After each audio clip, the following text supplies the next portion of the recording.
Hey y'all, I'm Elisa, the scrappy wife, and today I have another Bible journal entry for Gracious Gratitude, the October kit from Creative Retreat Kits.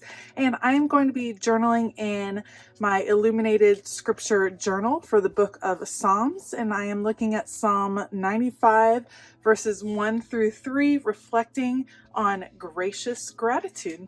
I will put you all on fast forward. I will definitely link everything that I end up using on my entry. Let's go. Today I'm going to start with some NeoColor crowns. If you haven't used these before, they are a water soluble crown, which means they react with water, and they are a lot of fun to use in your Bible journaling and in your faith journaling. So I'm going to do just a rough sketch of a pumpkin, and I don't really consider myself much of an artist as far as drawing, but this is, like I said, a rough sketch. I want it to be an abstract pumpkin. I'm planning on incorporating some colors that you wouldn't normally see in a pumpkin, but that coordinate with the kit. So you'll see I'm just drawing it out. They work just like crayons, and I'm adding in just a few hints of other colors. Now it looks pretty rough right now, but I'm going to just use my water brush right here. It has water in the tube, so you just press it to let the water release, and once the water touches the NeoColor, you can see that it activates, and it works kind of like watercolor. So I don't think that it moves quite as freely as watercolor. It does take some work to get all of the pieces of the wax dissolved, but it does blend pretty nicely. And for me, it's just a great way to, if you're traveling, first of all, you're able to take a lot of colors with you because they just don't take up that much room. And it's a really clean way, in my opinion, to be able to work with these type of mediums in your Bible, because you just don't need a lot of extra materials. You don't really need the thing full of water over there just to activate them and work them like I'm doing right here. Once it dries, they are completely set, so they don't reactivate in the same way that a watercolor might, which I kind of like that. So filling in here, now I'm going to start layering a little bit. So I'm going to bring in some of the blue, light blue that is in the colors of this devotional, and you can see I'm just coloring it in, and then I will use my water to activate and blend that just a little bit in here. I'm just trying to bring in some of those colors that are a little bit more unexpected in this devotional, which is one of the reasons I just love the color scheme of this devotional, bringing in a little bit of yellow there. And then I will bring that same light blue down here at the bottom to add just a bit of shading under the pumpkin. These are really forgiving, in my opinion, just because they blend so easily. So you can see I'm just going to add a little bit of shading under here, under the pumpkin, and then I'll actually come back with a little bit of that dark bluish green that's in the top and add just a bit more. And these are just fun to work with. They're one of those supplies that I kind of go through in phases. Let me know if you have any of those supplies where like you pick it up and then you're like, why did I ever stop using this supply? And you use it and then for some reason you stop, and then months later you come back to it. And that is kind of the pattern that I'm in with these NeoColors. While I continue blending, let me read to you the passage that I'm journaling. It's in Psalm 95, and it begins, "O come, let us sing to the Lord. Let us make a joyful noise to the rock of our salvation. Let us come into his presence with thanksgiving. Let us make a joyful noise to him with songs of praise. For the Lord is a great God and a great King above all gods." And I am just continuing to reflect on the thought in this devotional that it is God's will that we show gratitude. And it's not just gratitude in the little things like grateful for my house, grateful for my family, but gratitude in just what God has done for us. And when we see the world through Jesus, through that lens, then we can't help but be graciously filled with gratitude. So I love that phrase and I love that idea. Okay, here I'm showing you a second way to use your NeoColors, and that is as a stamping medium. So all you have to do is dip the tip of your NeoColor into water, just barely. You don't have to submerge it or anything, just get it a little bit wet.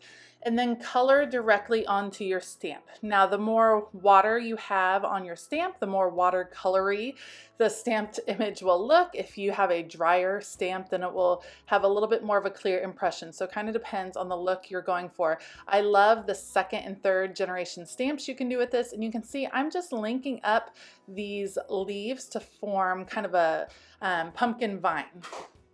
I'm just going to continue and repeat this pattern, forming that sweet vine, and it kind of works as a border around my page. When my stamp is getting a little bit too wet, if I got a little bit too happy dipping it into the water, I just wipe it off with a baby wipe over on the side. And then of course, when you're done stamping, you are going to want to clean it really well after those NeoColors have been on there. And I'm just turning the stamp, kind of going off page. And I love the second and third generation stamping with this particular technique.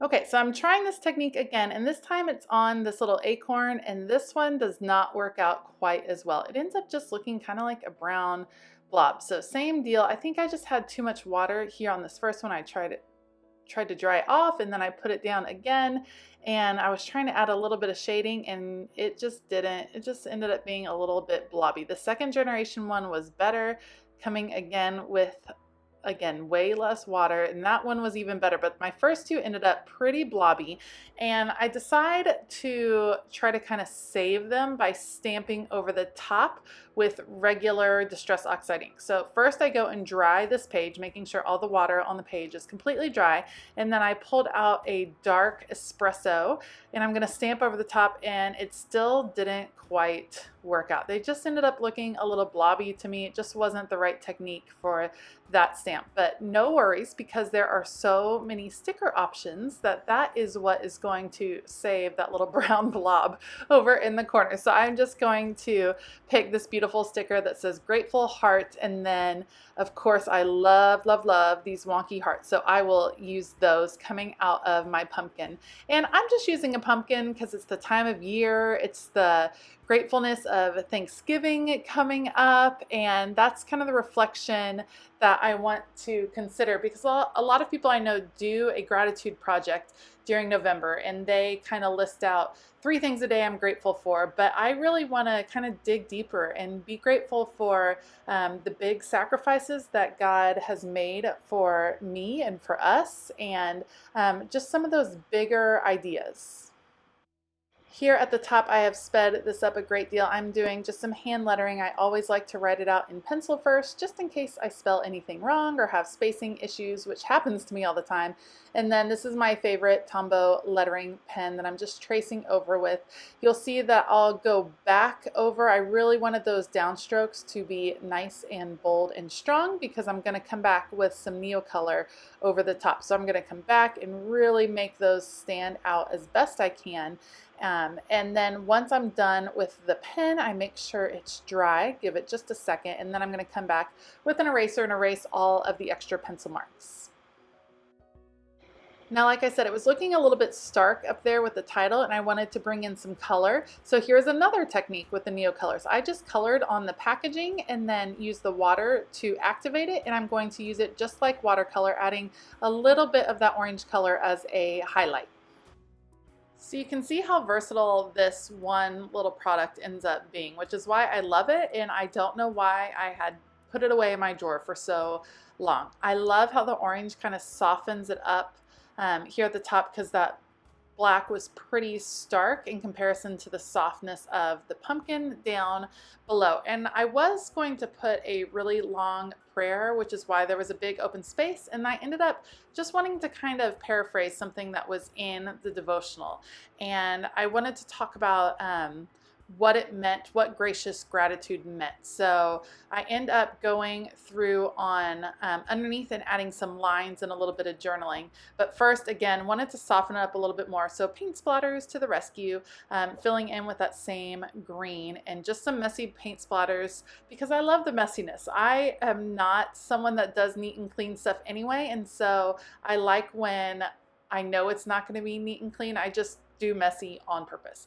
Adding a couple of lines here for my journaling. I don't know what was up with my Micron pen. It was not working. It was not happy for me. It might be time for a new set. So it ended up being a little bit of a rough line, but that's okay. See, look, it just didn't work with my ruler. It's because I was trying to use a ruler and I rarely do that. So, all right.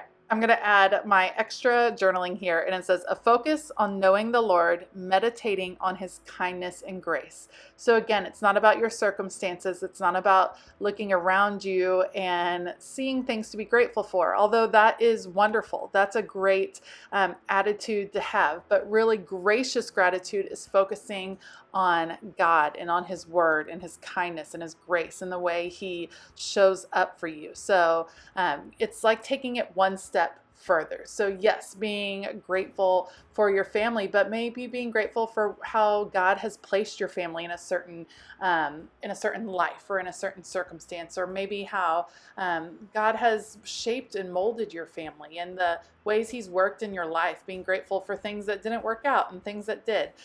Really just digging deep into God and his character and his kindness. I love these enamel stickers, so I will grab a few of those and sprinkle them around the page, and then this entry is pretty much done. I'd love to know in the comments below what you are feeling grateful for in this season of life, in this season of the year. So let me know in the comments below. If you like this video, please give it a thumbs up and consider hitting that subscribe button. There's a lot of great process videos over here on the Creative Retreat channel, so make sure to check them all out.